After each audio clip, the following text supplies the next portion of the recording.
After the Dark Ages, Italy lit up the world. It emerged from the devastating cloud of the Black Death and brought innovation, spectacle, and the glorification of man. It was an explosion of new ideas from some of the greatest minds of all time. Filippo Brunelleschi was the ingenio, the ingenious man. It produced some of the greatest works of architecture, art, and engineering the world has ever known. The enterprise of Renaissance engineering is recovering this ancient knowledge. I don't think that any other period in the history of Western civilization can brag to having produced so much genius.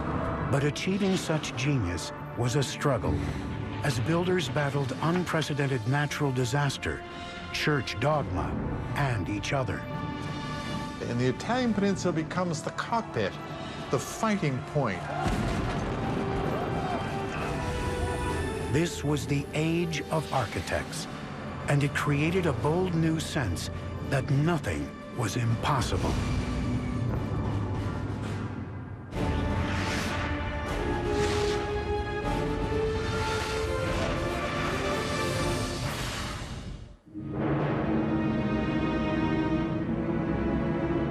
In 476 AD, the great Roman Empire has collapsed, ending its period of domination. The emperors who ruled and shaped the region have been dissolved, and Western Europe has become fractured. For centuries, Europe is dominated by a line of German kings who called their domain the Holy Roman Empire. But by the 12th century, a loose collection of Italian republics is taking shape. Together, they aim to recover the past glory of Rome. They would revitalize Europe and engineer the blueprint for the modern Western world. Hi, I'm Peter Weller. And in 2001, I came here to the city of Florence to finish a master's degree in Italian Renaissance art history at Syracuse University in Florence. The Italian Renaissance is as overwhelmingly mind-blowing as it is beautiful. It is the most impacting epoch of the last millennium. It is the age of invention with Da Vinci and Copernicus and Gutenberg, but it is also the age of the cult of personality. It is the time when that unknown artisan or craftsman will become the artist. It is the time when that nameless builder will become the architect. In the 12th and 13th centuries, Italy is really beginning this sort of rebirth. Because what's happening is that stability has been reinstituted onto the peninsula, mainly through the Holy Roman Empire, through the system that we call feudalism. The city is reborn. Within these newly liberated Italian cities, a new kind of leader emerged. The rulers of the Italian city-states are the merchants.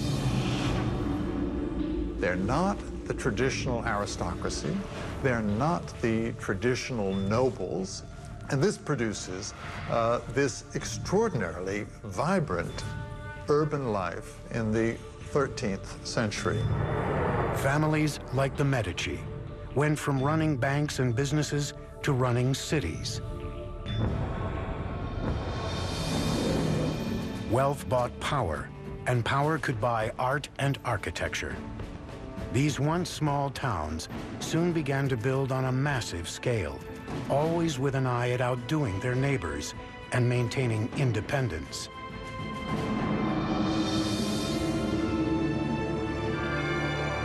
The foundation for the Renaissance is the city. Everything that happens in the Renaissance, from art, architecture, engineering, literature, all the things that go on depend upon the city.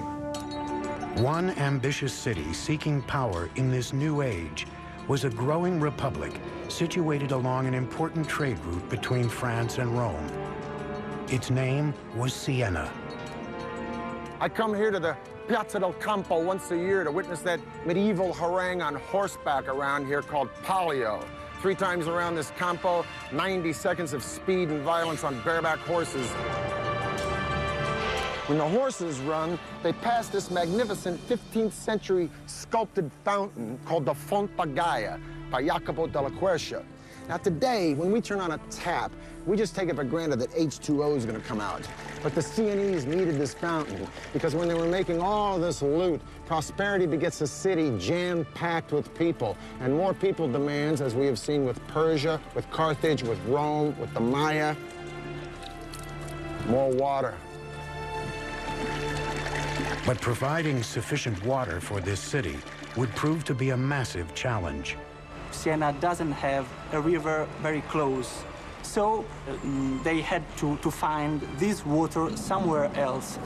They thought they could find another way to go and search for water. And that way was building some tunnels underground. By digging a network of underground tunnels called bottini, the workers could tap into small natural springs and groundwater that surrounded Siena.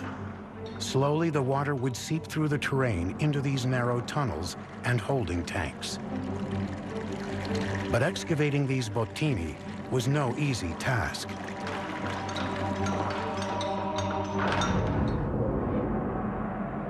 Workers used shovels, picks, and chisels to chip away at the calcite deposits in the tunnel, working in dark, dusty conditions, often no more than a few feet high.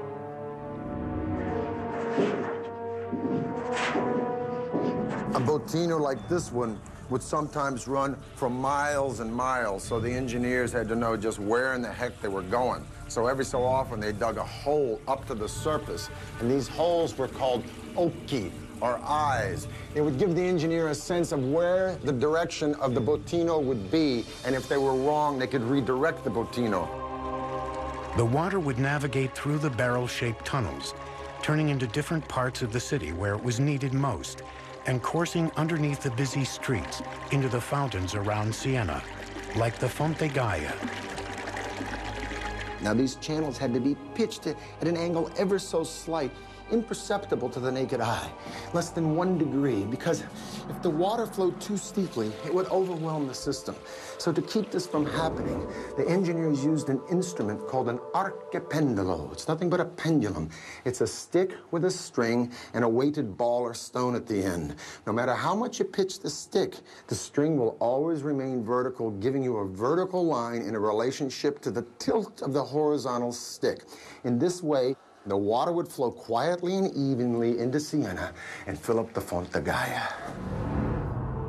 By the year 1345, more than 10 miles of tunnels were functioning underneath bustling Siena. As a result, Siena continued to grow and prosper. More water brought more people to the boom town. More people to the boom town, more turf is needed. Pretty soon, Siena controls most of southern Tuscany. Now, this prosperity and this land encroachment, if you will, would seriously become the burr in the saddle to one of its neighbors.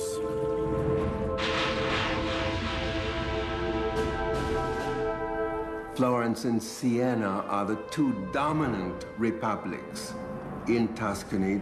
It was a rivalry on all levels: economic, political, artistically.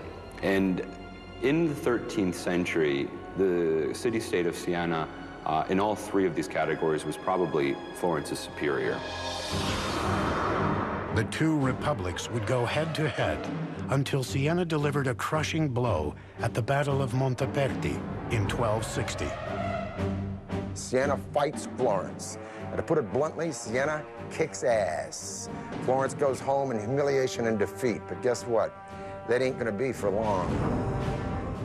The hydraulic engineering that made Siena the place to be couldn't sustain it through one of the greatest natural disasters the world had ever seen. In 1347, the Black Death struck. And according to the eminent humanist writer Giovanni Boccaccio, who witnessed the Black Death, the disease killed so fast that you could lunch with your friends and dine with your ancestors in heaven. One conservative estimate is that Siena lost over 60% of its population in a matter of months. One thing is for certain: after the Black Death, Siena would never be a major player again on the stage of early modern Italy. That singular event probably marks the end of Siena's role on a kind of international scene, and it also marks the beginning of Florence's rise to power. The city of Siena was shattered. It would leave the door wide open for its arch-rival, Florence, to step into the void and engineer its own rise to power and glory, culminating in one of the most magnificent monuments of the modern era, a structure no one thought could ever be built. Siena's Bottini system was functioning as the city's primary water source until 1914. In the 13th and 14th centuries, cities are the power centers of Italy. But Florence is in a class by itself. The ruling elite is thriving, with money to burn. Man and his unlimited potential are taking center stage. It's a revolutionary idea called humanism. Humanism, quite simply, is an interest in the ancient world. In Italy, all you had to do was look around at the ancient ruins and understand how great man had been in the ancient world. It was all there.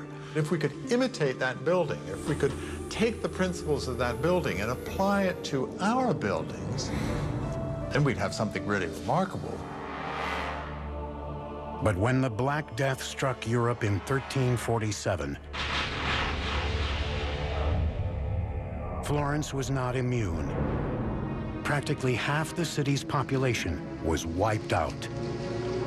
It would take the region more than half a century to recover. But it would be a recovery like no other the world had ever seen. It was called the Renaissance, which means literally rebirth or revival. Throughout Tuscany, an elite patron class of super-rich families would wield their private fortunes to commission magnificent projects to work for the people. There is an appetite among those who survive to enjoy life, to do other things, to understand or to sense that the life is to be exploited in some way for those who are alive. The Medicis of Florence, one of the wealthiest families in Italy, would lead the way in regaining the glory that had been Rome, restoring it in Florence and transforming the city into the new Athens. The structure of patronage has changed. Patrons are using artists and architects to celebrate themselves. The centerpiece of this effort would be the cathedral in the heart of Florence. They've never seen a structure that looks like the one they want to build. Right? That's a matter of ambition, of idea. See that big old church behind me with that scaffolding on it? It's called Santa Maria del Fiore, otherwise known as the Duomo, or Cathedral of Florence. It was built by a guy named Arnolfo da Cambio around 1200s, but you know what? He was dead before it was ever finished. Arnolfo intended for the church to have a dome, but he's dead, so the church stands for a whole bunch of decades without any dome on it at all. Finally, in the 1400s, it's left up to a guy wearing a real genius suit named Filippo Brunelleschi to not only change the entire idea of building, to become an architect, but to make the entire field of architecture a design. Brunelleschi had grown up in a middle-class family and was expected to become a government bureaucrat like his father. But Brunelleschi was interested in the art of design and first became a master goldsmith. It's only in his early 30s that he then moved over and began to become what we now call an architect. Now, Brunelleschi is a maverick and he's brash. His dad is a notary. Brunelleschi wants to study sculpture. Wonder how his dad reacted to that one, huh? Probably like my old man reacted when I told him I wanted to go to New York and become an actor. In any case, by his early 20s, Brunelleschi is a pretty fair goldsmith. Now, in 1401, the baptistry decides it wants to replace its doors, so they hold a competition. competition comes down to two guys, Brunelleschi and the international Gothic man of the hour, Lorenzo Ghiberti. Brunelleschi was pretty good, but he ain't no Ghiberti. Ghiberti wins, Brunelleschi runs away with his tail between his legs, humiliated in defeat. He loses the competition to Ghiberti in 1401. And it sets up the kind of perfect opportunity for him to leave the city of Florence, then go to Rome and study the secrets of the ancients. Brunelleschi may have spent nearly 2 decades studying in Rome, examining the most important structures of great Roman engineering. Renaissance Italians are fascinated with the way Romans did everything, the way things were done in ancient Rome, and building is no exception. A big part of the enterprise of Renaissance engineering is recovering this ancient knowledge. One structure in particular may have had a lasting impression on the young Brunelleschi, the Pantheon. Had the Romans found a way to build it without complex wooden scaffolding supporting it? Over those 2 painstaking decades, he may have examined every inch of that dome, which spanned 142 feet, struggling to unlock the secrets of its construction. When Brunelleschi returned to Florence, he could have brought with him the secrets of Roman dome construction. It seems that Brunelleschi reappears in Florence just at the time that the Opera of the cathedral was in fact planning on this competition for the design of the dome. The cathedral was to be, upon completion, the largest church in all of Christianity.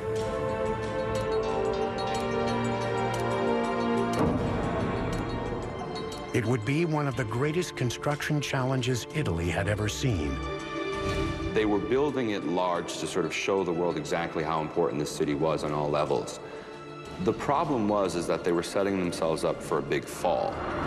Unlike the other architects, Brunelleschi boldly proposed a method that would earn him ridicule. He designed a dome without the traditional use of flying buttresses, wooden supports, and internal scaffolding.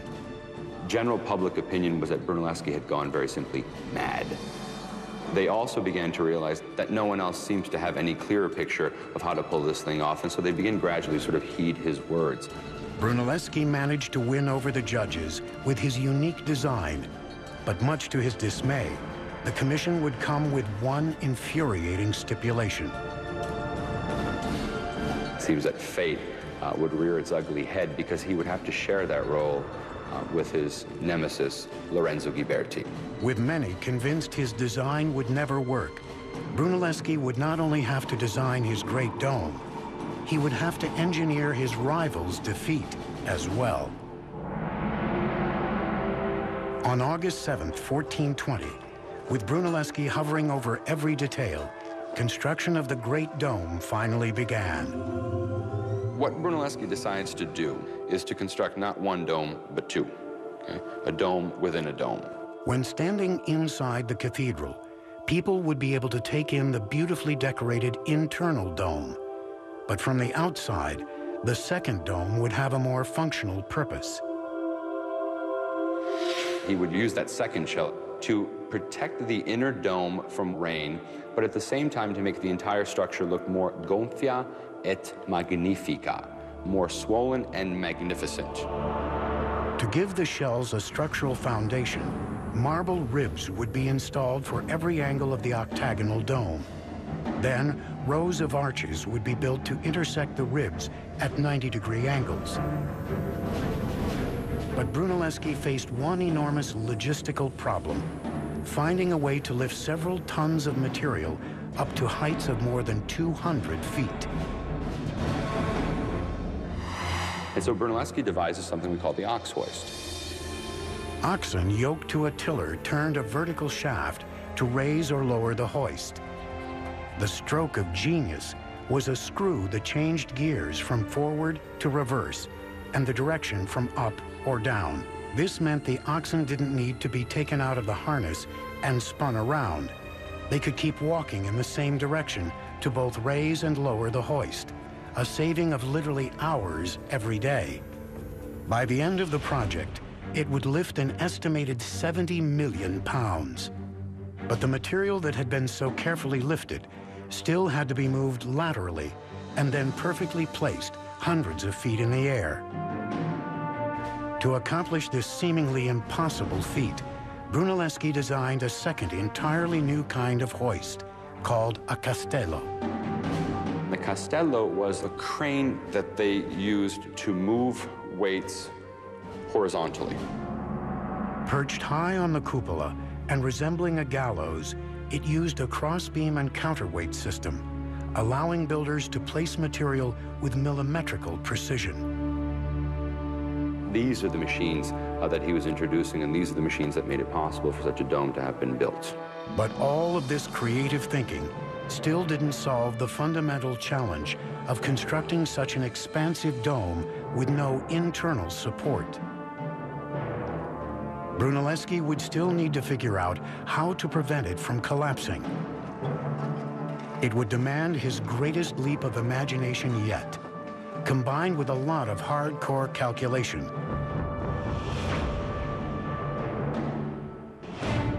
Brunelleschi was granted the first modern patent for his invention of a river transport vessel.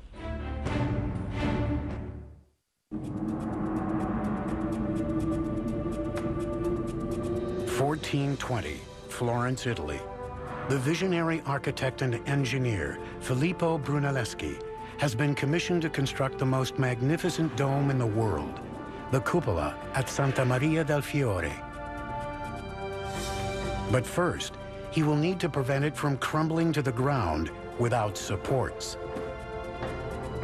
Now, it's one thing to invent a clutch and a flywheel, and you got the donkey only going in one direction, saves a lot of time, and then you invent a crane, it brings the stuff up high. But the more important question is, I'm standing on top of this dome, and how did Brunelleschi keep this sucker from caving in? He would have to find a way to keep the bricks in place and support the bed joints of the masonry. The solution? An ingenious bricklaying technique that relied on careful angles, placement, and friction. Brunelleschi comes up with this invention, if you will, from Rome, which they use decoratively, but we don't know that they use it functionally, of herringbone bricks. You have a short brick here that's sort of bookended by two long bricks, and subsequently you have weight coming down, then weight coming down, and then weight coming across, and then weight coming down, and then weight coming across. The whole point of this is that a herringbone pattern will displace the weight out and down instead of just directly down, where you might have collapse of your dome. To solve the opposite problem of bricks bursting outward, Brunelleschi laid a set of chains horizontally around the octagonal circumference of the dome.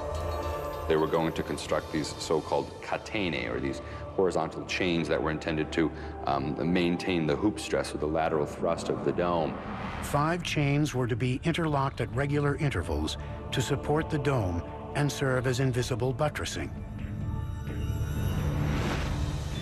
All this time, Brunelleschi was forced to supervise the project with his co-engineer and rival, Ghiberti. Now, with material for the placement of the chains pouring in, he would seize the opportunity to move Ghiberti out.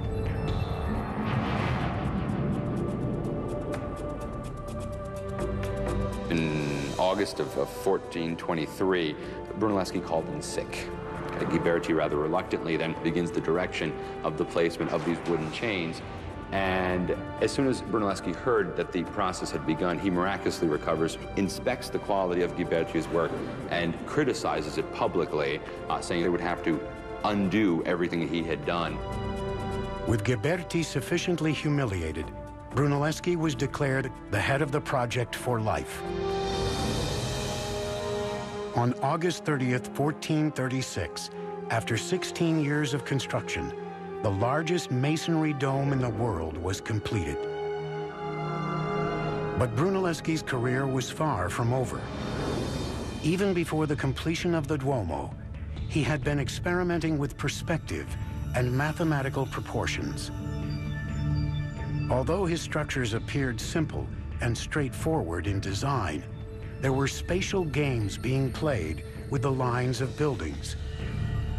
And one of Brunelleschi's greatest innovations was a concept that is still a cornerstone of engineering today: single-point perspective. By looking at this 8-sided baptistry and the other buildings surrounding it, Brunelleschi realized if he placed 3-dimensional buildings on a 2-dimensional plane, they would disappear at a finite point, called the vanishing point. This idea that the apparent size of an object would decrease with increasing distance from the eye would transform the entire landscape for artists and architects around the world, allowing the concept of the blueprint to emerge. What it does in architecture is change the game all the way through Frank Lloyd Wright and to Frank Gehry today. Because architecture is no more just building. It isn't figuring it out in the dirt and saying, hey, if this wall is that long, we got to make the spire that high. Now they can deduce it and put it on paper. It's no longer the builder who's in control, it's the architect. Before Brunelleschi, most projects were based on approximate models. This would come to an end when Brunelleschi began this practice of what we call paper architecture, and that is clearly indicating what his plans were, and then begins the sort of modern tradition of architecture today. Brunelleschi's radical new designs would be put to the test in 1442 in his construction of the Pazzi Chapel.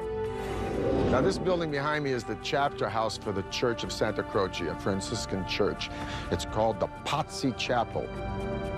I'm going to talk to a man I'm a little nervous talking to. He's one of my own professors from Syracuse University, Dr. Rab Hatfield, and he's going to explain why this chapel is distinct from what Brunelleschi was doing before this. Let's go look on the inside. Let's go see them. It's all about relationships. He's trying to figure out an arrangement of all of these pieces so they all fit together perfectly, just the way the bones all fit together in your body. Right. Your Renaissance architect, thanks to the invention of scientific perspective, where they learn how to represent space, and it's Brunelleschi who invents this, learn to see things in 3D, learn to imagine things in 3D. Rather than flying by the seat of your pants, you start with a concept and you follow the concept to its fruition in perfection. And I think you get a very good sense of that. Yeah. I mean, that's spatial magic. Brunelleschi's innovations in design and construction techniques would be emulated by architects for centuries. But a new era was dawning in the age of architects. Neighboring powers rekindled old rivalries. And artists who had turned into architects and engineers would now be drafted into a new kind of public service. Now they'd turn their creative thinking to the art of war. Brunelleschi used more than 4 million bricks in the construction of the dome.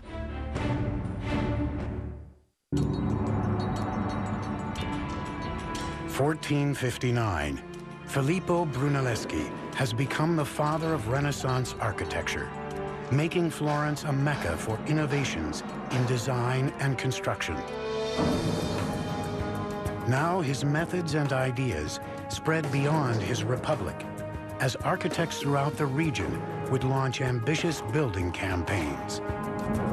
Filippo Brunelleschi transforms all of architectural design by using Roman elements like this column and pilasters and numerical proportions, integrating them into an elegant and beautiful whole that is never overwhelmed by one of the parts. But he doesn't write it down. It's up to a young guy, the next generation, Leon Battista Alberti.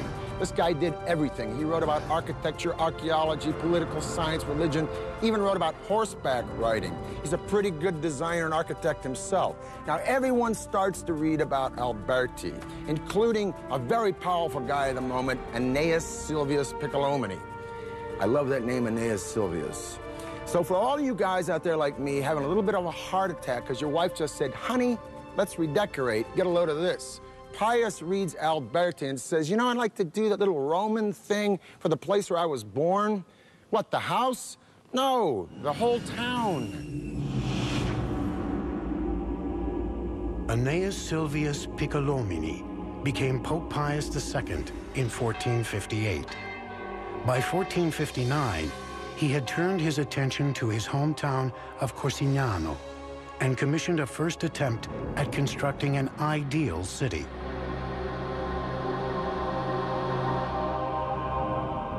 This is the Tuscan town of Pienza. And this is my friend and a guy who taught me, Rocky Ruggiero from Syracuse University. I want to ask you first, is this the first real Renaissance town that's planned as such? To come to this backwater town where, you know, population is a couple of hundred people, it kind of gives Pius free rein. So what he does is to create this rather imposing cathedral. And it's that first impression that you get. And then around this particular structure, he will organize all of the other various archetypes. If this piazza is so perfectly planned with its perfect bishop's palace and its cathedral, why are these streets always crooked? I come up here, I don't know where I'm going. This is actually done intentionally. One thing they didn't want to do was to let people know how small it was. And so they intentionally keep these streets from forming a direct axis so that you always have a corner that's sort of obstructing your view, and it makes it seem much larger than it actually is. By the time the transformation was complete in 1464, more than 40 buildings had been constructed or refurbished. Each on its own was an important expression of revolutionary ideals. But it was the town as a whole that represented everything the age stood for. And yet the harmonious feeling in Pienza would not last long. The radical new ideals that glorified man and human potential were being challenged.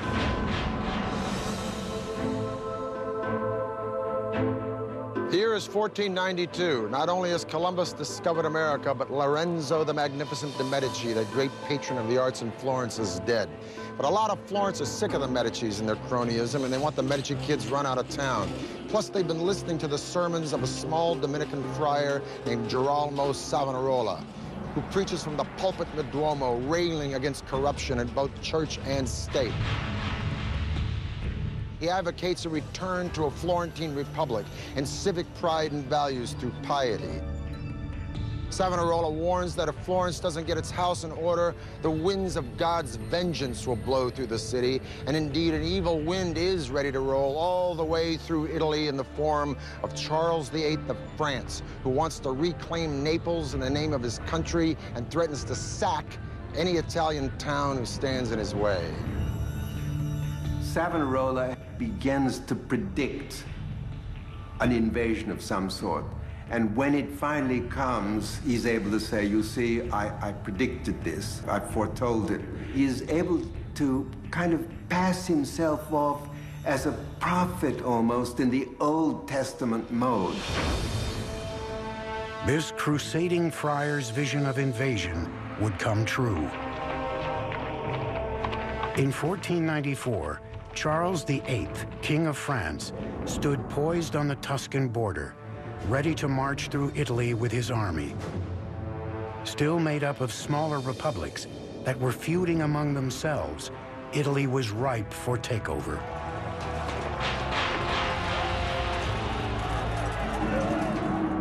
While Italy's builders had been creating monuments that exalted humanity, in this new age, they would dedicate their designs to war. There is no such thing as a trained military engineer. And so it is that your greatest architects of the Renaissance, although sometimes they probably started out knowing nothing about it, were called upon to design the fortifications of major Italian cities. Innovations and new technologies would now serve the military. The weapon of choice for Charles VIII was a fearsome new cannon. Medieval walls would crumble under its awesome firepower. The cannon became much more reliable and also able to launch a projectile that was much larger, heavier, and to launch at a further distance. And And so Charles VIII brings these cannon with him over the Alps, and it becomes immediately clear that he can knock down virtually any fortification that he chooses. And this is a terrible thing. I mean, this is a crisis, right? Because all of a sudden you can't hold them off. Tall, thin medieval walls were easily penetrated and destroyed by the force of new cannons, giving Italian cities little protection.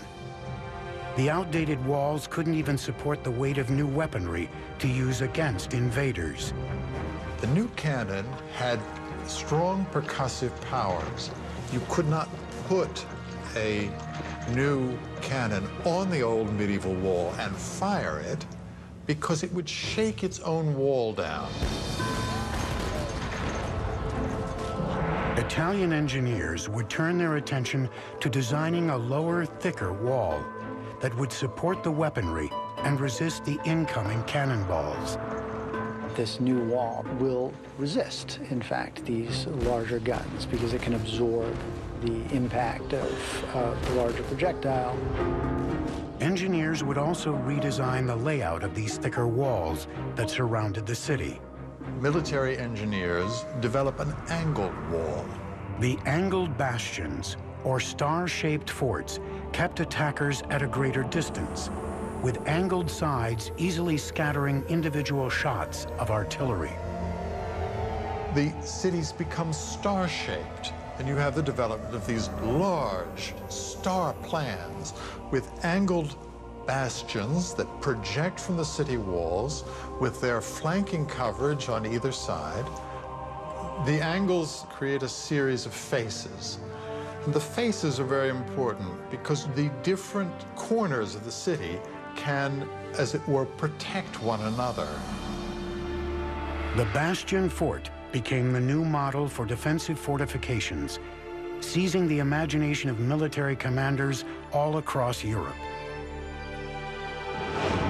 But soon, the attention would shift from Florence and the rest of Tuscany to an old powerhouse that would redeem itself through monuments of glory and amazing feats of architecture and engineering.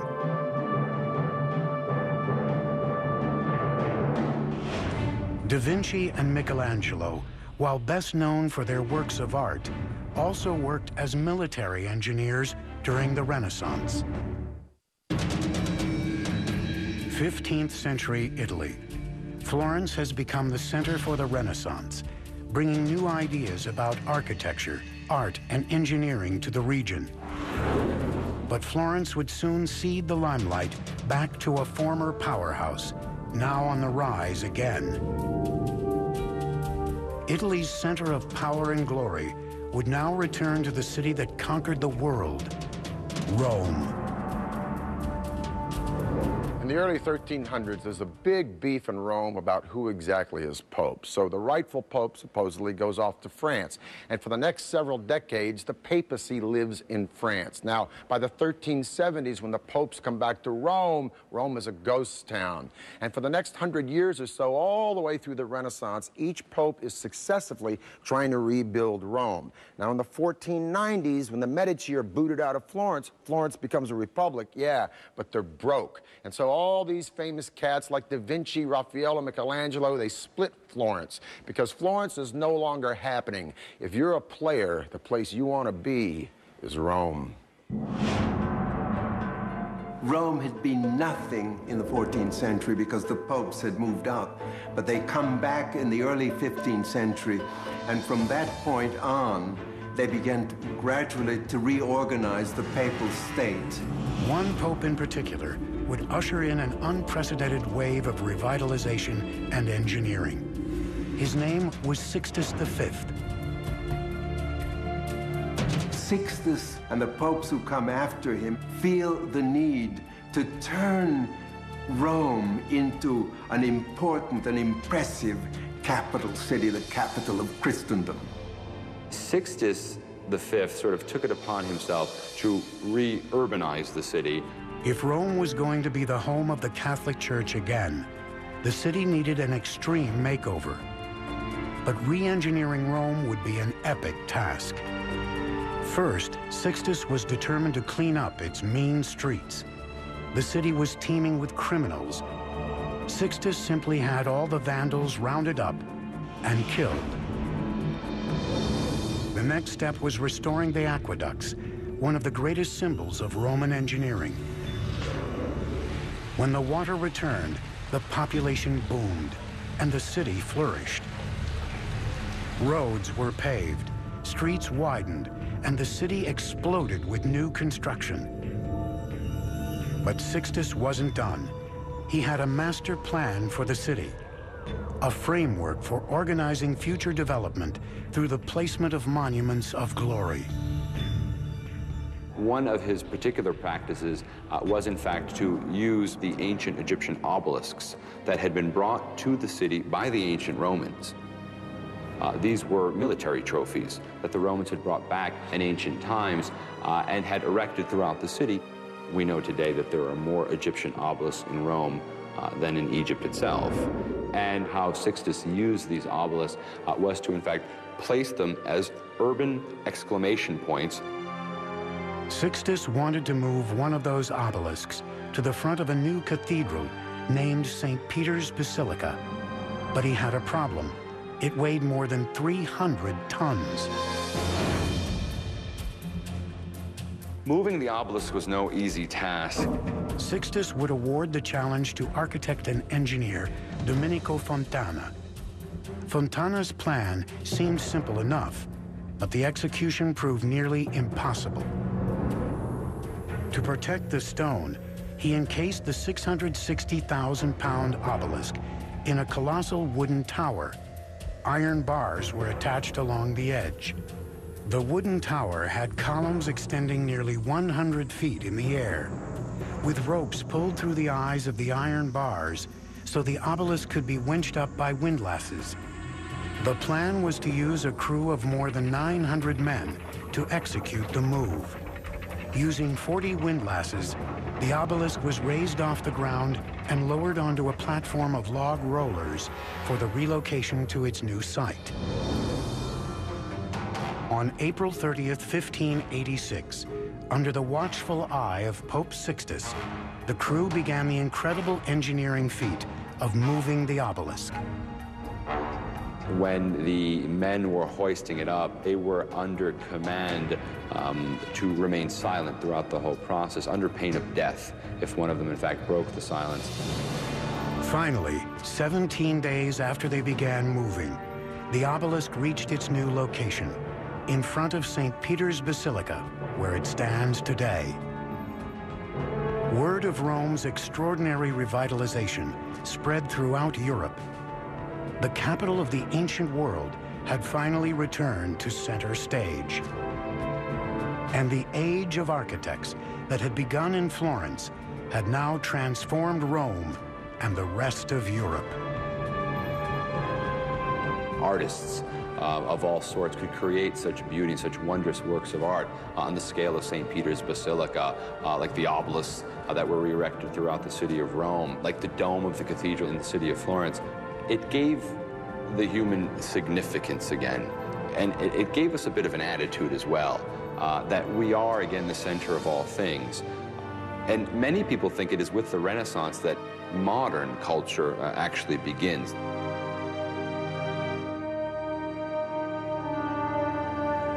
Bella Firenze, beautiful Florence. Well, it looks pretty bella today, but believe me, in 2001, when I was sitting in a freezing apartment down there in the Arno in the middle of the dead of winter, pounding out papers until 4 o'clock in the morning on Botticelli, it didn't feel so bella. Matter of fact, I was just about an inch from getting the bella out of here, going back to my day gig in LA. But I stayed, and I got my degree.